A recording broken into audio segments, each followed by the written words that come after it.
महाराज जी, घर परिवार में किसी की मृत्यु हो जाने पर गोपाल जी की पूजा करनी चाहिए या नहीं? गोपाल जी की पूजा अगर व्यवस्था हो दूसरे के द्वारा कराने की तब तो ठीक है, नहीं तो वैसे कर सकते हैं उसमें। बिल्कुल।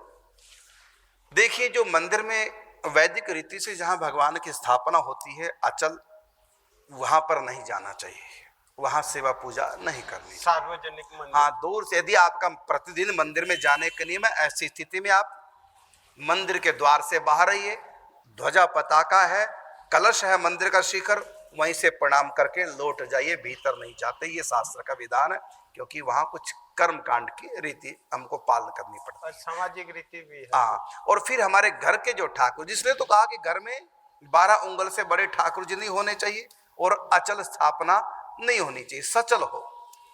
और घरों में लोग सचल ही करते और छोटे ठाकुर जी की स्थापना करते हैं, तो वहां पर सूतक नहीं लगता। मेरे पास प्रमाण है, और हम ऐसी स्थिति में ठाकुर जी को भोग लगा सकते हैं। और ठाकुर जी भी आदेश दिया है, कई जगह पर ऐसा आया है, ये तुम सेवा करो, इसमें कोई दोष नहीं है। अपवित्र अवस्था में ऐसे कुंभनदास जी का पुत्र सिंह ने खा लिया, और जो ही समाचार आया तो तुरंत मूर्छित होकर गिर पड़े। लोगों ने सोचा कि ऐसे विठनाथ जी गोसाई जी कहते हैं कि इनको तो साक्षात भगवान इनसे बातें करते हैं, और ये पुत्र की मृत्यु का समाचार सुनते ही मूर्छित हो गई, ये कैसे भगत है। फिर गोसाई जी के पास समाचार गए, गोसाई जी आए, गोसाई जी ने कान में कहा कि तुम्हारे लिए मंदिर की डोरी बंद नहीं, आप आ सकते।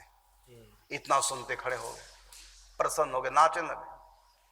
मतलब मूर्छित इसलिए नहीं होते कि पुत्र मर गया, मूर्छित इसलिए हो कि मैं मंदिर नहीं जा सकता। मैंने घर के मंदिर की बात नहीं, श्रीनाथ जी का मंदिर, सार्वजनिक मंदिर, वो रोज की नियम। हाँ, उनका रोज का नियम था। तो पुत्र मृत्यु का दुख नहीं, दुख इस बात का कि अब मैं 13 दिन तक मंदिर नहीं जा पाऊंगा। दुखी हो गए, इतने दुखी कि मूर्छित होकर गिर पड़े। और जब गुरुजी ने कहा कि नहीं, तुम्हारे लिए श्रीनाथ जी की डोरी बंद नहीं होगी, आप आ सकते हैं, प्रसन्न हो गए। तो ऐसे जो प्रेमी है, वो तो बड़ा जो मंदिर है उनको तो सूतक लगता नहीं। दरअसल सूतक लगता है जब हम आंखों में आंसू बहाते हैं। एक बार की बात है, हमने बाबा से प्रश्न किया था, तो बाबा ने कहा कि देखो, सूतक लगेगा तब जब आंखों से आंसू गिरेंगे, यदि आंखों से आंसू नहीं गिरे तो सूतक नहीं लगेगा। अर्थात यदि रोए नहीं परिजन की मृत्यु पर, कहता सूतक नहीं लगेगा। तो बच्चा जन्म ले तब भी सूतक नहीं लगता जब तक नाल न कटे, नाल कटते ही सूतक लग गया। तो इसी प्रकार आंखों में आंसू आते ही सूतक लग गया। यदि हम रोए नहीं परिजन की मृत्यु पर, कहते हैं उस व्यक्ति को सूतक लगता ही नहीं।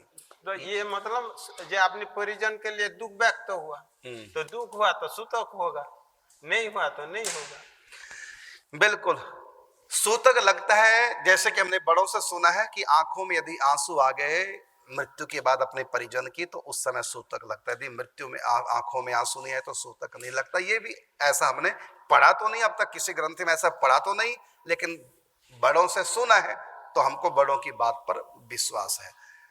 और दूसरी बात है, पूज्य श्री स्वामी राम सुखदास जी महाराज ने कई प्रमाण दे करके बताया, शास्त्रों के प्रमाण दिए कि सूतक घर में जो ठाकुर जी हैं, सूतक में भी हम ठाकुर जी की सेवा पूजा कर सकते हैं।